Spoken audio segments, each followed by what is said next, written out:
Imagine a desert so flat and featureless, they called it the empty quarter, a place where the horizon is a perfect, unbroken line, and the only thing sharper than the sand is the tension in the air.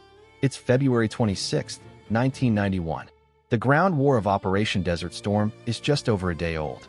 And out there, in that void, two of the most formidable armored forces in history are about to collide, blind to each other, at a map coordinate you've probably never heard of. This is the story of the Battle of 73 Easting, a brutal, 7-minute firefight that didn't just win a battle, it redefined modern warfare. I'm Ibnul Jaif Farabi, and this is Flashpoints, the wars that shaped us.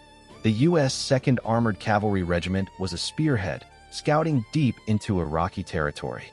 Their mission was to find the enemy's elite Republican Guard, but a fierce sandstorm had grounded aircraft and reduced visibility to less than 1,000 meters. They were advancing into a literal fog of war.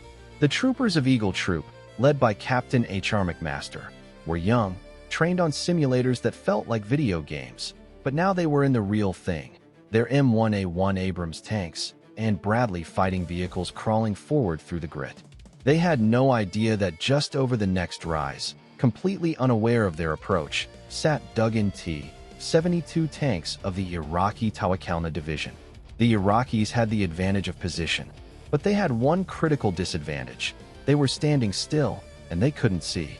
The first contact wasn't with a tank, but with a single, solitary Iraqi soldier standing next to his truck. He looked up, stunned, as the hulking shapes of Eagle Troop emerged from the brown haze.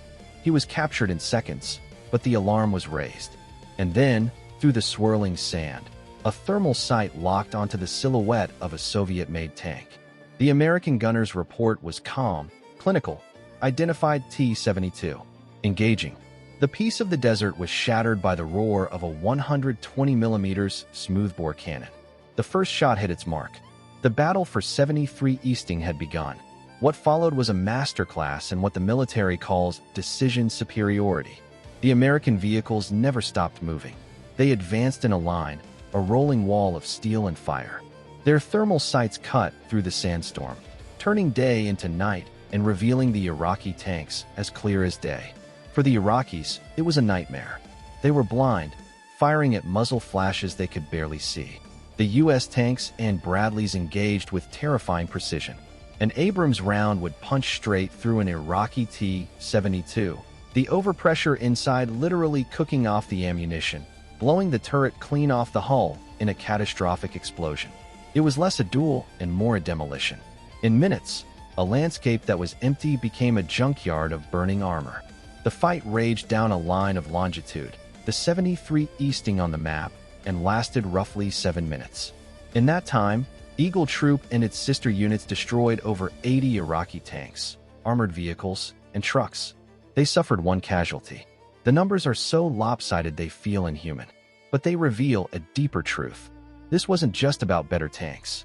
It was about a total system: satellite navigation, thermal imaging, crew training, and a new doctrine of rapid, violent maneuver. The Iraqis fought with 1970s technology and a static, Soviet-style mindset. The Americans fought with a glimpse of the 21st century. 73 Easting was the flashpoint where those two worlds met, and one of them vanished in a storm of fire. I think about that young Iraqi soldier, the first one seen, standing by his truck. In an instant, his war went from waiting in a ditch to being swallowed by a technological tsunami he could not comprehend. For me, an engineer, 73 Easting is a stark reminder that a tool is only as good as the mind and the system wielding it. It was a victory of silicon, steel, and, most importantly, a philosophy that speed and information are the ultimate weapons. It shaped the confidence, and perhaps the overconfidence, of a generation of military thinking, echoes of which we still hear today. The battle was a decisive crack in the Iraqi defensive line, a flashpoint that showed the world a new kind of war. For Light Knot Studios, I'm Ibnul Jaif Farabi. You can find more episodes of Flashpoints at https://www.lightknotstudios.com. Thank you for listening.